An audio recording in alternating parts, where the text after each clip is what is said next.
आप सभी का बहुत बहुत स्वागत।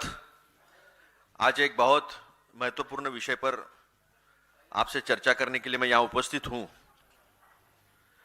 आपने देखा होगा बड़े गाजे बाजे के साथ महाराष्ट्र के मुख्यमंत्री, ऑफिसर्स, उनका खुद का पर्सनल स्टाफ, ये सारे लेकर दावोस गए और दावोस जाकर ये वो बता रहे हैं कि 30 लाख करोड़ का इन्वेस्टमेंट महाराष्ट्र में आने वाले दिनों में आने वाला है। ये वर्ल्ड इकोनॉमिक फोरम की कॉन्फ्रेंस प्रतिवर्ष होती है जनवरी में। अभी आप देखिए 2023-24 में 3,60,000 करोड़ की इन्वेस्टमेंट की बात आई थी जब एकनाथ शिंदे जी मुख्यमंत्री थे। उनको हटाकर फिर देवेंद्र फडणवीस जी मुख्यमंत्री बने। 2024-25 में 15 लाख करोड़ की इन्वेस्टमेंट की बात कही और अभी 30 लाख करोड़ की बात कही है। मुझे बताइए, पूरे भाजपा के खेमे में इतना इफिशिएंट, इतना कार्यक्षम मुख्यमंत्री या नेता भाजपा में कोई है क्या, जिसने पूरी राजनीति महाराष्ट्र की अपने हाथ में ले रखी है और अर्थनीति में भी उसके बराबर आज भारत में बीजेपी के पास कोई नहीं है। तो क्या ये प्रधानमंत्री बनने के लिए 30 लाख करोड़ बताए जा रहे हैं? क्या ये जो इन्वेस्टमेंट आई है उस इन्वेस्टमेंट के पीछे बिटवीन द लाइंस क्या है, ये बताया गया है? अगर 30 लाख करोड़ का इन्वेस्टमेंट आ रहा है और पिछले 3 साल में अगर देख लिया जाए तो करीब करीब 50 लाख करोड़ का इन्वेस्टमेंट आया है, जो which is equal to Maharashtra GDP. इसका मतलब यह है, इतने इफिशिएंट है ये कि महाराष्ट्र सरकार पे जो 10 लाख करोड़ का कर्जा है वो भी खत्म हो जाएगा। किसानों की कर्जा माफी करनी है वो भी हो जाएगी।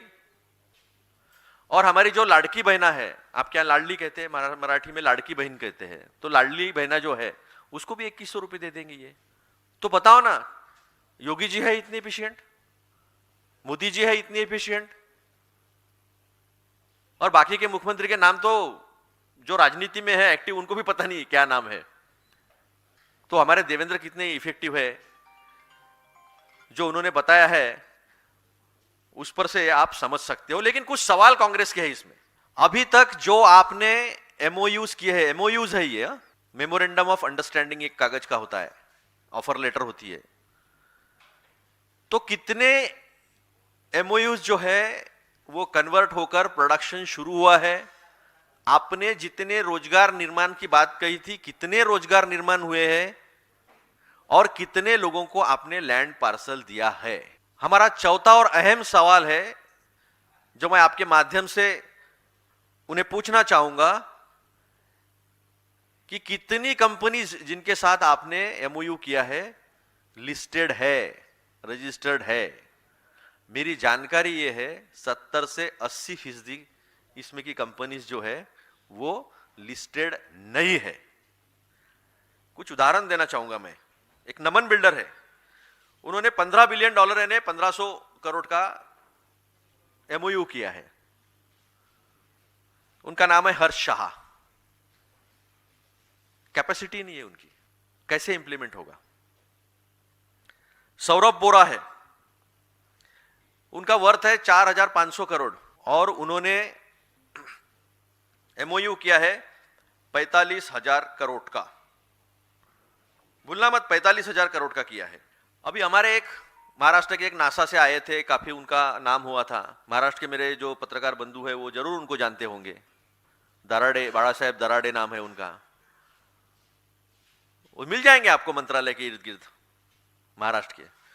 उन्होंने 20,000 करोड़ का कोल गैसिफिकेशन का एमओयू किया था मेरे ही विदर्भ में, चंद्रपुर जिले में, भद्रावती में। उसका क्या हुआ? मानगांव, कोंकण, यहां 2,500 एकड़ जमीन दीघी पोर्ट में है, वो अब तक बेच नहीं पाए।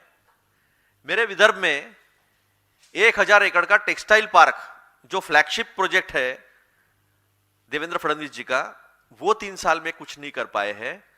तो मेरा 5वां सवाल यह है कि क्या महाराष्ट्र के एमआईडीसी के पास, सिडको के पास और एमएमआरडीए के पास कितनी जमीन उपलब्ध है? महाराष्ट्र में उनकी खुद का नागपुर शहर स्मार्ट सिटी के प्रोजेक्ट में है, और मेरे सौभाग्य से मेरे घर के पास ही बन रही है वो स्मार्ट सिटी। अब मैं ढूंढ के परेशान हूं पिछले 10 साल से। आप चाहो तो आप आइए, मैं टाइगर सफारी भी ले जाऊंगा आपको वहां से। 6 सैंक्चुरीज है, शेर भी दिखा दूंगा। स्मार्ट सिटी दिखी तो सबको सफारी फ्री। वैसे तो हिंदुस्तान में कई स्मार्ट सिटी दिखाई नहीं देंगी। कंसेशन देने के नाम पर इलेक्ट्रिसिटी कंसेशन में ड्यूटी फ्री करते हैं सिर्फ। सबसे ज्यादा इलेक्ट्रिक टैरिफ वाला स्टेट महाराष्ट्र बनाकर रखा है, 16 रुपए तक है। आप देखिए, तमिलनाडु देखिए, आंध्र प्रदेश देखिए, कहीं पर भी कुछ नहीं है। तो यह सवाल है कि क्या आपके पास जमीन है? आपने जितने कॉन्ट्रैक्ट किए हैं उसमें लिस्टेड कंपनीज कितनी है? कितनों को आज तक अपने लैंड दी है, प्रोडक्शन शुरू हुआ है, कितने रोजगार निर्माण हुए हैं? वैसे दुनिया में एक ऐसा उद्योगपति है जो सबसे अमीर है लेकिन जो सबसे कम रोजगार पैदा करता है, उसका नाम है गौतम अदानी। उसको सब दे रहे, गढ़चिरौली का दे दिया, सब हसदेव जंगल का भी दे दिया। तो हमारे महाराष्ट्र में मैग्नेटिक महाराष्ट्र नाम का एक प्रोग्राम 2018 में हुआ था, फरवरी में। उसमें भी 16 लाख करोड़ का इन्वेस्टमेंट आया था, तो 50 में 16 और जोड़ दो, 66 लाख करोड़ हो जाते हैं।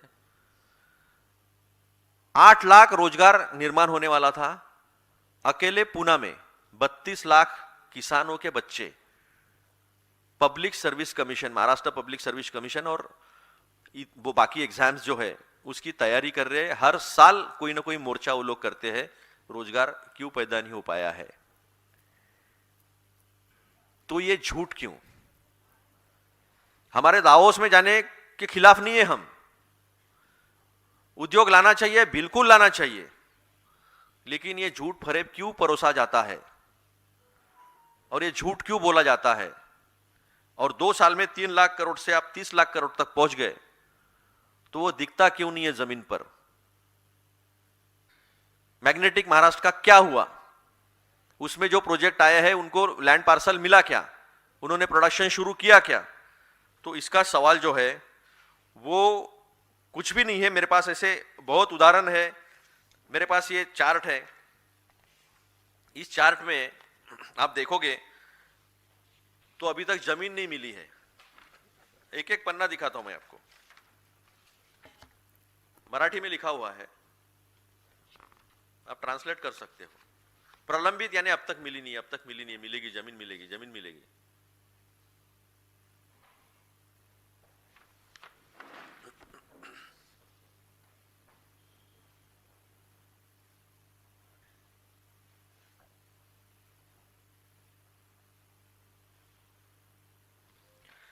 तो ये सब जो झूठ परोसा जा रहा है, क्या इनसे बड़ा प्रधानमंत्री के लायक कोई कैंडिडेट हो सकता है? और अगर ये 30 इतनी 66 लाख करोड़ की अगर 4-5 साल में इन्वेस्टमेंट आई है, तो लाडली बहना को 2100 मिलना चाहिए, किसानों की कर्जा माफी होनी चाहिए। 10 लाख करोड़ का जो कर्जा है महाराष्ट्र पर, वो कर्जा नहीं होना चाहिए। तो जो 5-6 सवाल आपके माध्यम से मैंने उपस्थित किए हैं, मैं चाहूंगा कि वो इसका जवाब दें। और कितनी कंपनी सही में बाकी देशों से आई है, कितने कंपनियों के एमडीज, डायरेक्टर्स हमारे महाराष्ट्र के ही है या बाहर के हैं, कितनी कंपनी लिस्टेड है? हमारे हिसाब से 70 से 80% कंपनीज लिस्टेड नहीं है। मैग्नेटिक महाराष्ट्र का क्या हुआ? और उसके बाद मैग्नेटिक महाराष्ट्र क्यों हुआ नहीं? क्या ऐसा है कि वाइब्रेंट गुजरात जब तक नहीं होगा तब तक मैग्नेटिक महाराष्ट्र नहीं होना चाहिए? यह दबाव है और इसलिए नहीं हो पा रहा है। ये हमारे कुछ सवाल है। आपके सवाल मराठी नंतर तिकडे, मराठी उधर करेंगे, महाराष्ट्र सदन में। नहीं नहीं नहीं, यहां पर वो एआईसीसी में मराठी में प्रेस नहीं हो सकती। आपके सवाल।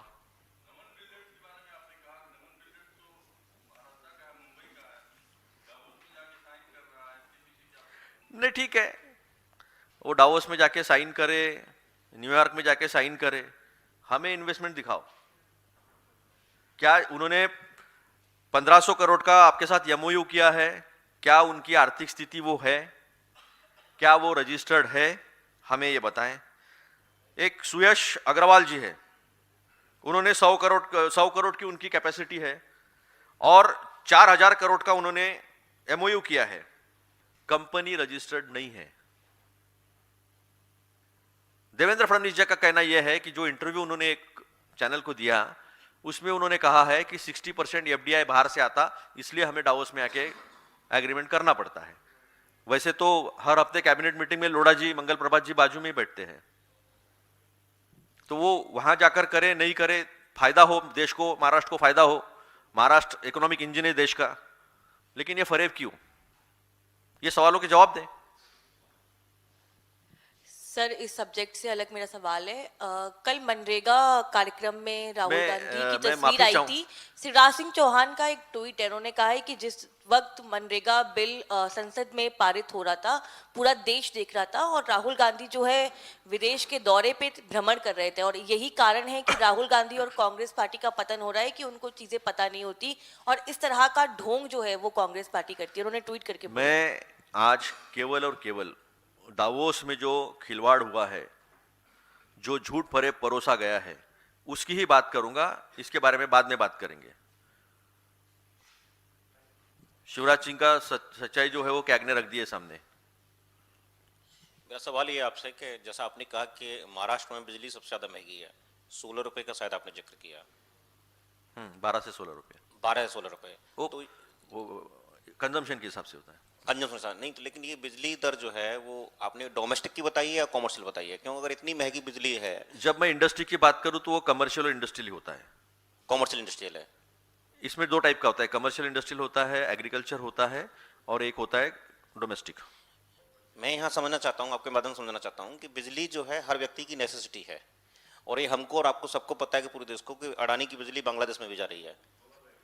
तो क्या बांग्लादेश में उन्हीं अडानी की बिजली सस्ती मिल रही है हमारे मुंबई के लोगों की तुलना में? सबसे ज्यादा महंगी, मैं इंडस्ट्री की बात कर रहा हूं। हाँ। तो इंडस्ट्री की बात यह है कि इंडस्ट्री को सबसे महंगी बिजली जो है वो महाराष्ट्र में मिल रही है। महाराष्ट्र में ग्रीन इनिशिएटिव काफी बड़ी बात हुई है, लेकिन इंप्लीमेंट हुआ क्या? दिसंबर 2026 तक 16,000 मेगावाट प्रोडक्शन हो जाना चाहिए था, अब तक 3,000 भी नहीं हुआ है। एचवीडीएस के पॉलिसी का क्या हुआ है? कुछ भी नहीं हो पा रहा है। तो बातें तो बड़ी बड़ी हो रही है, और बिजली जैसे व्यक्ति की जरूरत है, सबसे बड़ी जरूरत इंडस्ट्री की है। बिजली के बिना तो इंडस्ट्री खड़ी हो ही नहीं सकती। तो यह सच्चाई है।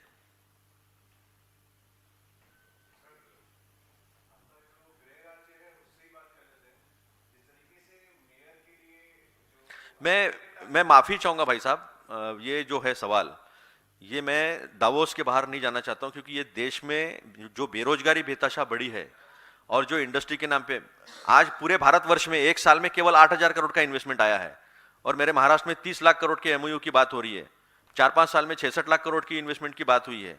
वो कहते हैं कि 83% इन्वेस्टमेंट जो है महाराष्ट्र में आ रहा है। तो इसकी बात तो पहले हो जाए ना। डाइवर्शन करके क्या फायदा है? क्योंकि बेरोजगार जो है वो मर रहा है रोजगार के लिए, हाथ पैरों में संकल बांध के उनको भेजा, डिपोर्ट किया जा रहा है। आज भी आप देखिए जाकर यूरोप में क्या हो रहा है, अमेरिका में आईसीटी क्या कर रही है। सवाल आज बेरोजगारी का है, रोजगार का है। मेरा जो युवा बेरोजगार है उसे रोजगार तो नहीं, लेकिन झूठ परोसा जा रहा है। तो सवाल ये आज बहुत अहम है बाकी कोई भी सवालों से।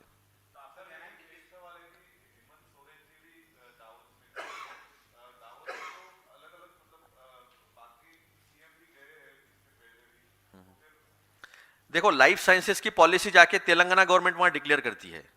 तेलंगाना गवर्नमेंट वहां पर जाकर कॉरिडोर्स बनाती है, आउटर रिंग रोड और रीजनल रिंग रोड के बीच में। वहां पर मैन्युफैक्चरिंग हब होगा, एमएसएमई का हब होगा, उसके बाद एग्रो प्रोसेसिंग इंडस्ट्रीज होगी, एआई की पॉलिसी वहां जाके डिक्लेयर करते हैं, और एआई को और लाइफ साइंसेस को, थेरापेटिक्स और अलग अलग फार्मास्यूटिकल्स में जो है वो दुनिया का हब बनाना चाहते हैं, वो पॉलिसीज वहां बताते हैं। मुझे बताओ क्या तेलंगाना के हमारे चीफ मिनिस्टर रेवंत रेड्डी जी ने कुछ ऐसा गलत बताया है? कर्नाटक वाले भी गए, तमिलनाडु वाले भी गए, करीब करीब 10 स्टेट जो है वो गए हैं, लेकिन सबने वहां अपनी पॉलिसीज, हम क्या दे सकते हैं दुनिया को, इन्वेस्टमेंट क्यों आना चाहिए, इसकी बात की है।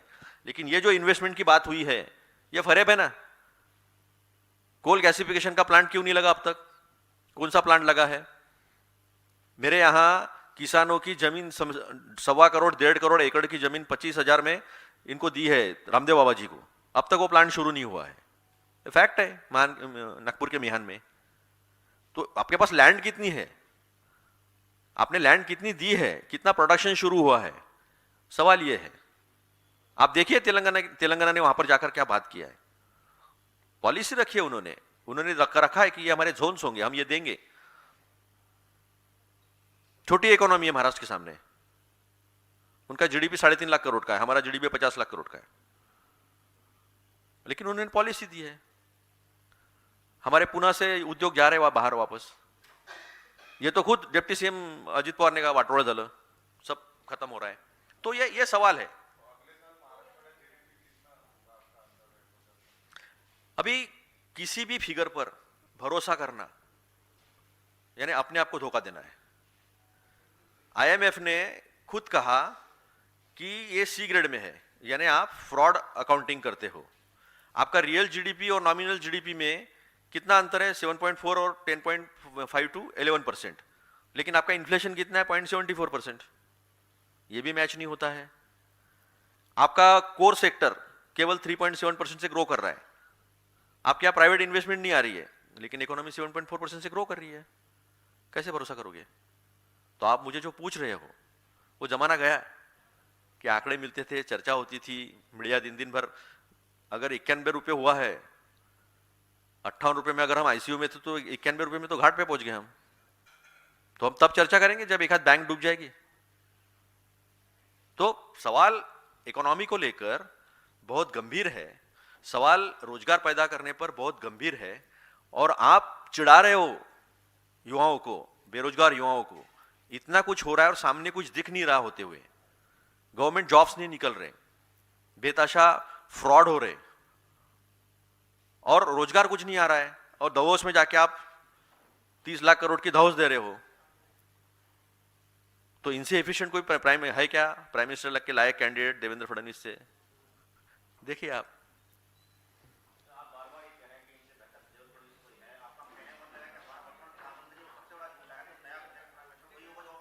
आप समझ लो, मैंने कह दिया अभी। मैं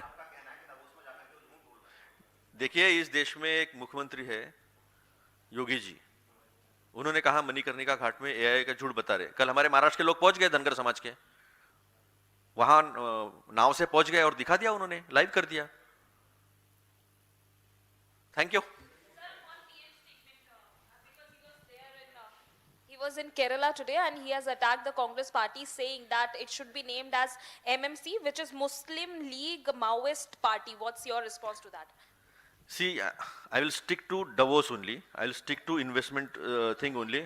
नहीं ठीक है, it's fine. It's fine.